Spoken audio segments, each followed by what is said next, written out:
Good morning student. अभी हमें जो जानना है, हम अब तक 5.3 प्रश्नावली के 1 से लेकर 7 तक क्वेश्चंस के बारे में डिस्कस कर चुके हैं। आज हम इस वीडियो में जानने जा रहे हैं 5.3 का प्रश्न नंबर 8, जिसका हमें प्रथम पद ए दे रखा है 8, एनवा पद एन दे रखा है 33 और एन पदों का योगफल एन बराबर दे रखा है 123। इस प्रश्न में पूछा गया है हमें एन तथा सार्वंतर डी को ज्ञात कीजिए। तो सबसे पहले हम इस सूत्र के अकॉर्डिंग एन का मान ज्ञात कर सकते हैं, जो कि हमारे पास होता है n/2 गुणा में a प्लस an बराबर आपके पास 123 दिया हुआ है। तो n का मान हमारे पास अज्ञात है, तो n/2 हमने रखा। a का मान हमारे पास था 8 और an का मान था 33 बराबर आपका हो गया 123। तो n गुणा में 8 गुणा ये हो गया 41 और आपके पास 2 गुणा में चलेगी तो 123 गुणा में हो गया 2। तो n का मान आपके पास पहुंच गया 123 गुणा में 2 भाग में 41। 41 से जब हम काटेंगे तो कट जाएगा 3 बार, n बराबर हमें मिल गया 6। क्लियर। अब n का मान जब हमारे पास मिल चुका है तो हम इस nवें पद का यूज करके d का मान भी प्राप्त कर सकते हैं, क्योंकि हमें पता है an हमारे पास 33 दिया हुआ है, जिसका फॉर्मूला है a प्लस n-1 गुणा में d। वो कितना है हमारे पास 33। a का मान हम निकाल चुके हैं, पता है हमें दिया हुआ है 8, n का मान हमने निकाला 6 तो हो जाएगा 5, d बराबर में 33। तो 5d बराबर आपका क्या हुआ 33 माइनस 8, 5d बराबर हो गया 25। तो d का मान हमें क्या मिला 25 भाग में जब 5 से रहेंगे तो d मिल गया हमें 5। क्लियर। तो इस तरह से n पदों का योगफल से हमने n का मान निकाला और फिर n का यूज करके हमने a का यूज करके d का मान प्राप्त कर लिया। तो बहुत ही आसान सा प्रश्न था, हमने आसानी से इसको सोल्व किया। इसके बाद हम बढ़ते हैं प्रश्न नंबर 9 की तरफ। प्रश्न नंबर 9 में क्या दिया गया है हमें? प्रश्न नंबर 9 में 280 रुपये की राशि है। प्रश्न नंबर 9 उसमें दिया गया है कि कुल राशि जो है, कुल राशि वो हमारे पास 280 रुपये है। ठीक है। तो उसे हमें 4 लोगों को बांटना है, लेकिन कंडीशन है कि पहले के बाद हर प्रत्येक व्यक्ति को 20 रुपये कम दिए जाएंगे। यानी कि हम अगर प्रथम राशि या प्रथम पुरस्कार राशि हम अगर मान लेते हैं, पुरस्कार राशि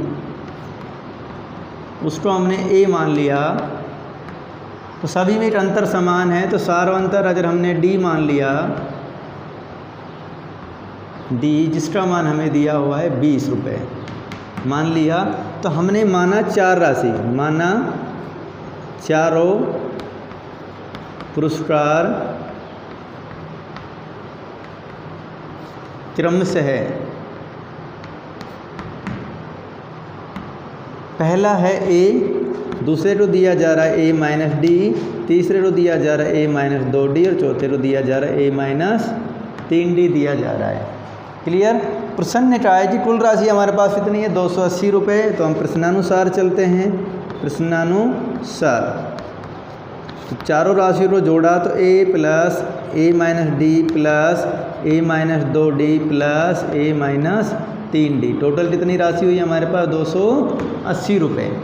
तो a हमें कितने हो गए 1 2 3 4, ये हो गए 4a, d हो गए 1 2 3 यानी 6, 1 और 2 3 और 3 6d हो गए बराबर 280। d का मान हमें पहले से पता है कि हमें 20 रुपये प्रत्येक को कम करने हैं। तो 4a-6 d का मान हमने लगाया 20 बराबर 280। तो 4a 6 दूनी 12 120 हुआ बराबर हुआ 280। तो 4a बराबर कितना हो गया 280 प्लस में 120। 4a बराबर हमें मिल गया 100। a बराबर मिल गया 400 था, 400 भाग में 4 आपको मिल गया 100। यानी कि प्रथम पुरस्कार राशि जो मिली वो कितनी मिल गई हमें a बराबर 100 रुपये। द्वितीय पुरस्कार राशि जो होगी, द्वितीय पुरस्कार वो होगा a-d होगा, मीन्स 100 माइनस 20 होगा, वो होगा 80 रुपये। तीसरी ऐसी तरह से हम करते हैं तृतीय पुरस्कार राशि। तृतीय पुरस्कार जो होगा वो होगा हमारा A-2D, जो कि होगा 100 - 2 × 20, टोटल होगा 60 रुपये। और चतुर्थ पुरस्कार राशि जो होगी हमारी राशि वो होगी हमारी इसी तरह से 40 रुपये। क्लियर। तो ये हमने चारों पुरस्कार राशियों के मान ज्ञात कर दिए हैं। हमने कैसे किया, सभी का योगफल 280 था, तो हमने चारों पुरस्कार राशियाँ समांतर श्रेणी में मान ली थी। क्लियर। अब इसका हमारा एक लास्ट प्रश्न बच जाता है इस प्रश्नमाला 5.3 का 10वां प्रश्न, उसको और अच्छे से डिस्कस कर लेते हैं। इस प्रश्न में क्या दिया हुआ है देखते हैं। इस प्रश्न में दिया है कि एक टेलीविज़न सेटों का निर्माता है जो कि तीसरे वर्ष में 600 टीवी और 7वें वर्ष में 700 टीवी बनाता है, यह मानते हुए कि प्रत्येक वर्ष में उत्पादन समान रूप से है। तो हम ये इसको सवाल को मान लेते हैं, माना। लास्ट हमारा 10वां प्रश्न है, प्रथम वर्ष उत्पादन बराबर हुआ A टीवी, इतनी टीवियाँ उसने बना ली। और प्रतिवर्ष जो वृद्धि हो रही है, प्रतिवर्ष वृद्धि वो कर रहा है, हम मान लेते हैं D टीवी, जितनी टीवी बन रही है D बराबर टीवी बन रही है। क्लियर। अब उसने हमें दिया है कि तीसरे वर्ष में उत्पादन और 7वें वर्ष उत्पादन। तो तीसरे वर्ष का उत्पादन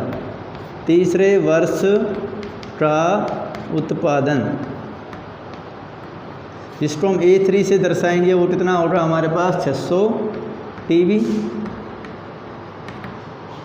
और 7वें वर्ष का उत्पादन, 7वें वर्ष का उत्पादन जो कि हमें A7 दिया हुआ है वो कितना दिया हुआ है 700 टीवी। क्लियर। तो इस तरह से हमें उसने दिया हुआ है और हमें पूछा गया है, कुछ सवाल छोटे छोटे से दिए हुए हैं कि प्रथम वर्ष में उत्पादन बताइए, 10वें वर्ष में उत्पादन बताइए और 7 वर्षों में कुल उत्पादन बताइए। तो हम सबसे पहले इन दोनों की समीकरणें बना लेते हैं। चूँकि हम जानते हैं कि AN बराबर होता है A + n-1 × D, इसलिए हम लिख सकते हैं कि A + 2D बराबर होगा 600 और A + 6D बराबर होगा हमारा 700। दोनों समीकरण एक, ये समीकरण और समीकरण नंबर 2 को जब हम हल करते हैं और घटाते हैं एक दूसरे में से घटाने पर, तो ये माइनस हुआ, ये माइनस और ये प्लस कट जाएगा। 6D में से 2D जाएंगे तो आपके माइनस के 4D बचेंगे और इधर आपका माइनस का 100 बचेगा। D का जब मान निकालेंगे तो -100 को डिवाइड करेंगे -4 से, तो हमें D का मान मिल जाएगा 25 टीवी। यानी प्रति वर्ष जो उत्पादन में वृद्धि हो रही है वो कितनी हो रही है 25 टीवियों की हो रही है। आगे जब हम बढ़ते हैं, पहली कंडीशन फर्स्ट को हल करते हैं कि हम प्रथम वर्ष में उत्पादन कैसे ज्ञात करें, तो हम वो समीकरण 1 में D का मान निकाल सकते हैं। समीकरण 1 में D का मान रखने पर, समीकरण 1 में जब हमने D का मान रखा तो A + 2 × 25 हमने किया बराबर था हमारे पास 600। तो A + 25 दूनी 50 हो गए बराबर 600 था। तो A का मान हमें मिल गया 600 - 50, टोटल आया 550। यानी प्रथम वर्ष जो उत्पादन हुआ, प्रथम वर्ष उत्पादन वो कितना हुआ 550 टीवी। क्लियर। इस तरह से आपसे पूछा गया है कि 10वें वर्ष में उत्पादन क्या हुआ, तो हम 10वें वर्ष में उत्पादन भी आसानी से बता सकते हैं। 10वें वर्ष में उत्पादन क्या हो जाएगा, प्रश्न नंबर 2, 10वें वर्ष उत्पादन जो कि हमारा A10 होगा वो कितना होगा A + 9D। A का मान हमें मिल गया अभी 550 + 9 और D का मान हमें मिल चुका है 25। तो ये हो गया 550 प्लस में 25 × 225। जब हम इसे जोड़ देंगे तो 25 × 225 को, तो हमें आंसर मिल जाएगा टोटल 775 टीवी। क्लियर। तो 7वें वर्ष में उसने कितनी टीवी बनाई, सॉरी 10वें वर्ष में उसने टीवी बनाई 775 टीवी। अब हमें पूछा गया है कि कुल 7 वर्षों में कुल कितना उत्पादन किया। प्रश्न नंबर 3, 7 वर्ष में कुल उत्पादन, 7 वर्ष में कुल उत्पादन जो कि क्या होगा हमारे लिए S7 होगा, जो हम निकाल सकते हैं n/2 a + a1 वाले an वाले फॉर्मूले से। तो हमें S7 निकालना है। तो S7 n का मान हो गया 7/2, a का मान अभी हमने निकाला था जो कि 550 था, और प्लस an का मान हमें 7वें पद में दे रखा था 700। तो 7/2 गुणा में हो गया 7 और 5 1250। इससे जब हमने बाहर दिया तो 7 गुणा 2 6 12, 2 दूनी 4, 2 5 625 हुए, गुणा किया 7 पंजा 35 से 5 हासिल 3, 7 दूनी 14 और 3 17 हासिल 1, 7 6 42 और 4375 टीवी कुल उत्पादित हुई 7 वर्ष में। क्लियर। तो यहाँ पर हमारी एक्सरसाइज 5.3 कंप्लीट हो चुकी है। अब आपको अगली वीडियो में जो आपको जानने का मौका मिलेगा वो होगी इसी विविध प्रश्नमाला। तो अभी इस वीडियो को आप क्लियर कर लीजिएगा।